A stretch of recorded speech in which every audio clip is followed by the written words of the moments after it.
സത്യം പറ. മെസ്സേജ് അയച്ചിട്ട് റിപ്ലൈ കിട്ടാൻ വേണ്ടി ഫോൺ നോക്കി എത്ര നേരം ഇരുന്നിട്ടുണ്ട്.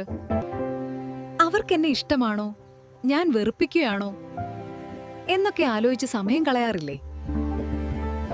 ഒരു കാര്യം മനസ്സിലാക്കുക, മാർക്കറ്റിൽ എന്തിനാണോ അവൈലബിലിറ്റി കൂടുതൽ അതിന് വില കുറവായിരിക്കും. നിങ്ങൾ എപ്പോഴും അവൈലബിൾ ആണ്, എപ്പോ വിളിച്ചാലും ഓടിച്ചെല്ലും എന്നാണെങ്കിൽ സോറി, അവർ നിങ്ങളെ വാല്യൂ ചെയ്യില്ല. അത് അവരുടെ കുറ്റമല്ല, അത് ഹ്യൂമൻ സൈക്കോളജിയാണ്.